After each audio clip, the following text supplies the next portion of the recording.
Tes fous rires pendant des moments sérieux ne sont pas des rires du tout. Il s'agit d'un mécanisme de défense qui t'aide à traverser les moments difficiles. Même si certaines personnes peuvent le comprendre, il y a de grandes chances que tu ressentes un malaise extrême si cela devait arriver. Pour éviter de rigoler au mauvais moment, tu dois à tout prix remplacer ce type de comportement par quelque chose qui va détourner ton attention. Tu peux par exemple te lécher ou mordre les lèvres, ou encore te mordre l'intérieur des joues, ou même te pincer. La douleur soudaine t'empêchera de rire, ou pas. Le fait de toucher des trucs est une autre solution. L'essentiel est de trouver quelque chose qui puisse te distraire. Il peut s'agir de cliquer sur un stylo, d'appuyer sur des touches de téléphone, ou même de tripoter tes boucles d'oreilles. Si tu ne peux pas t'en empêcher, la seule solution possible est de partir. Trouve une bonne excuse. Tu peux dire que tu te sens nauséeux ou que tu as besoin de prendre l'air afin de pouvoir éclater de rire à l'abri des regards. Le rire peut être un bon remède lorsque tu te sens stressé, mais par moments, il peut être un peu déplacé.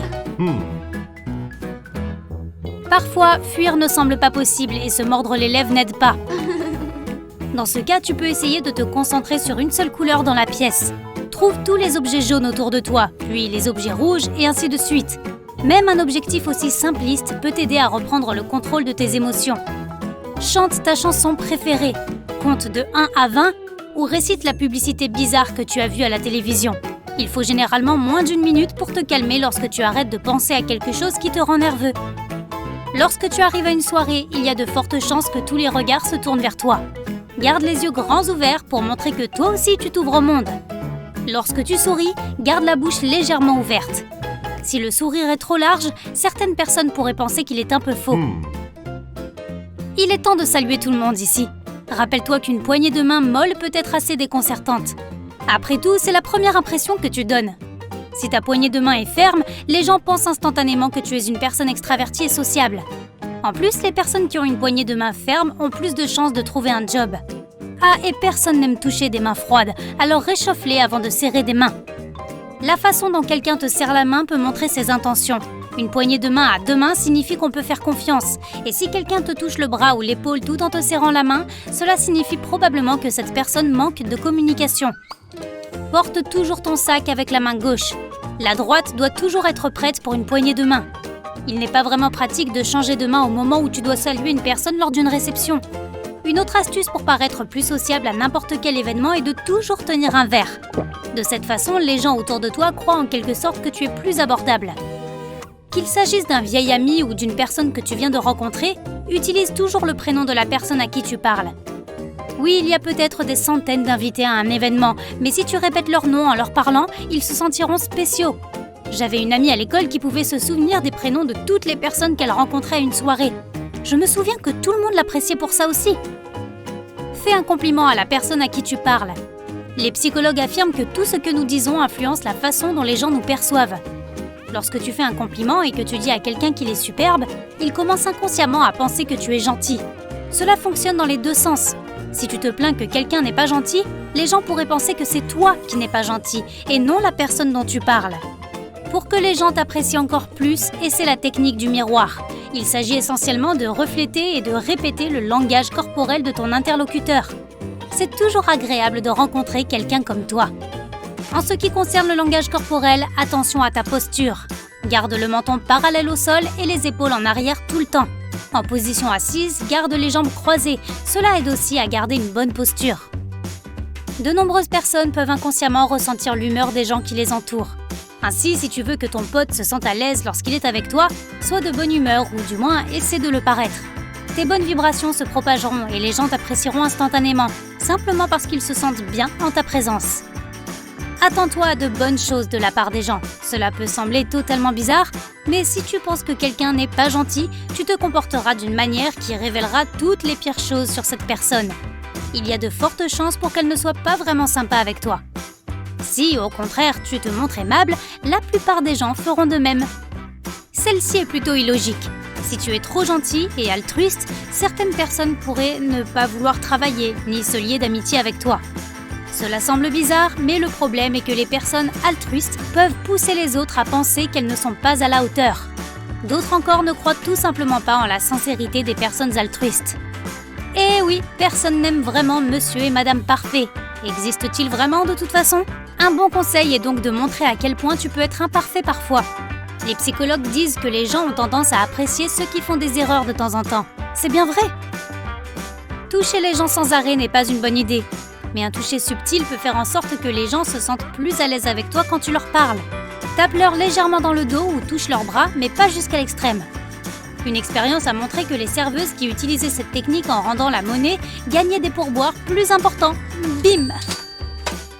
Pour que quelqu'un t'apprécie encore plus, essaie de lui révéler un secret. Il doit s'agir de quelque chose de personnel qui pourrait être utilisé contre toi.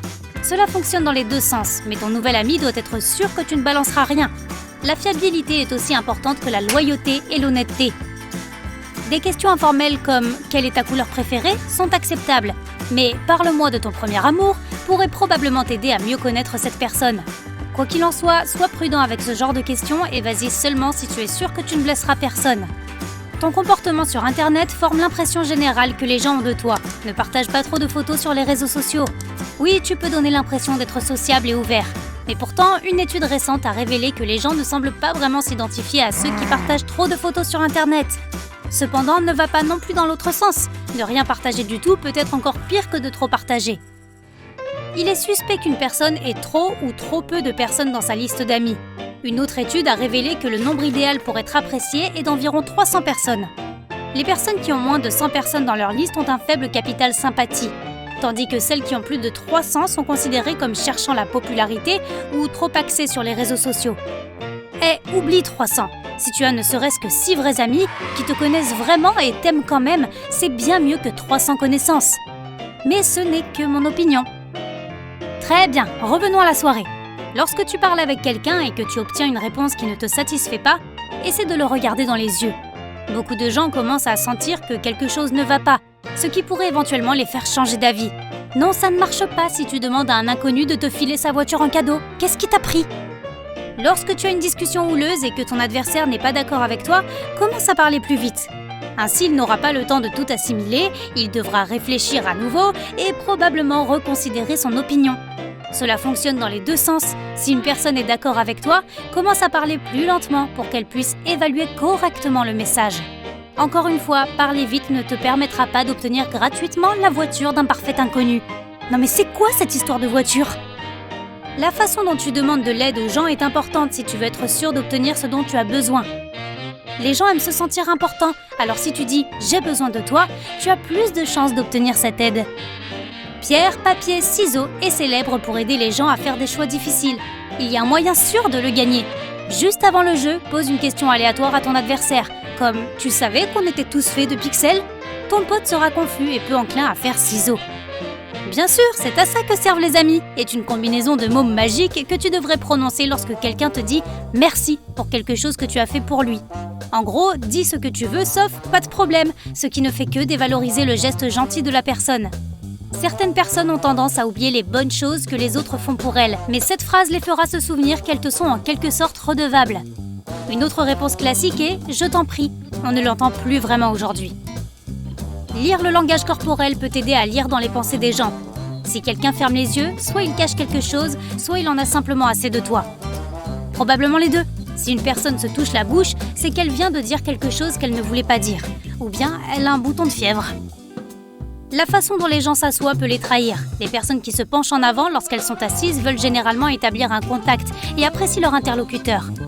Si une personne a plutôt tendance à se pencher en arrière, cela montre qu'elle s'ennuie et n'a pas vraiment envie de parler. Dans tous les cas, tu viens de découvrir quelque chose sur elle. Mais je t'en prie!